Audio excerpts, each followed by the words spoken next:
Alkisah, ada seorang wanita yang telah lama mendiami mihrab di Baitul Maqdis. Hidupnya hanya untuk beribadah kepada Allah Subhanahu wa Ta'ala. Wanita tersebut yaitu bernama Maryam. Pada suatu hari, datanglah sesosok laki-laki yang menghampiri dirinya. Maryam menjadi ketakutan. Sekujur tubuhnya gemetar. Belum pernah ia dikunjungi laki-laki kecuali Nabi Zakaria alaihi salam. Ia pun berusaha lari dari kamarnya. "Wahai Maryam, janganlah kamu takut kepadaku. Aku adalah utusan Allah Subhanahu wa Ta'ala. Aku membawa kabar gembira padamu," kata laki-laki itu yang ternyata adalah malaikat Jibril.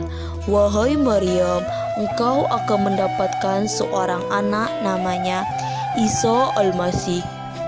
Maryam pun semakin bergetar mendengar berita itu. Bagaimana mungkin aku mendapatkan seorang anak sedangkan aku belum menikah? Sesungguhnya bagi Allah sangatlah mudah melakukan yang tidak mungkin menjadi mungkin.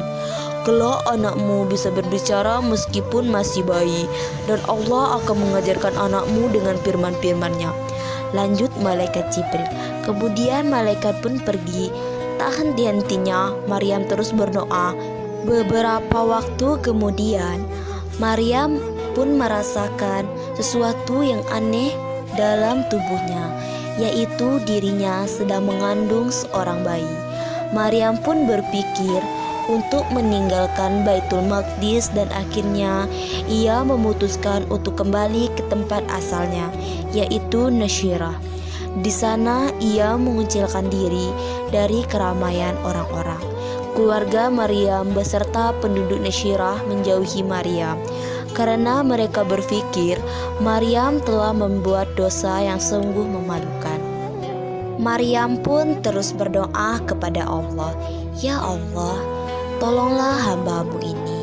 Hamba yakin dan percaya atas semua takdir yang Engkau berikan. Berilah hamba kekuatan. Amin." Atas izin dan pertolongan Allah, lahirlah seorang bayi yang ada di dalam kandungannya. Bayi mungil dan suci itu diberi nama Isa. Saat salah seorang penduduk kampung bertanya kepada Maryam, "Siapa nama ayah bayi itu?" Akhirnya bayi mungil itu menjawab, "Aku adalah hamba Allah." Orang-orang pun terperanjat mendengar jawaban bayi kecil itu. Setelah dewasa, Isa pun diangkat menjadi seorang nabi dan rasul. Isa berkata, "Sesungguhnya aku ini hamba Allah. Dia memberikan kitab suci Injil dan Allah menjadikan aku seorang nabi, dan Dia menjadikan aku seorang yang diberkati di mana saja aku berada." Sebagai seorang nabi dan rasul, Isa bin Maryam juga dibekali berbagai mukjizat. Antara lain dapat menciptakan burung dari tanah, dan mukjizat yang paling menakjubkan adalah dapat menghidupkan orang yang sudah mati. Namun raja dan orang yang melihat menyebutnya sebagai sihir. Dalam dakwanya, Nabi Isa dibantu para sahabatnya yaitu Simon, Judas Iskariot, dan lain-lain. Kemasyhuratan Nabi Isa ini melebihi para rahib Yahudi. Oleh karena itu, rahib-rahib Yahudi menghasut pemerintahan untuk menangkap Nabi Isa dengan memberikan hadiah yang besar. Karena tertarik hadiah itu, salah satu murid yaitu Judas Iskariot berkhianat dengan memberitahu tempat persembunyian Nabi Isa. Ketika Nabi Isa dikejar, beliau bersembunyi di sebuah gua.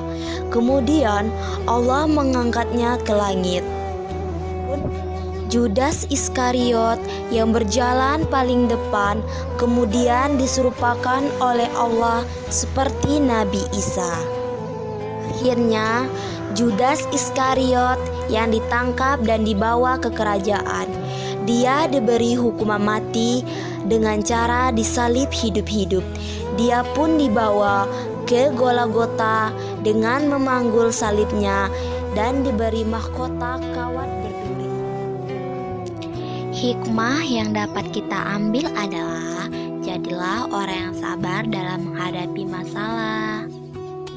Waalaikumsalam warahmatullahi wabarakatuh. Jangan lupa like, comment, and subscribe.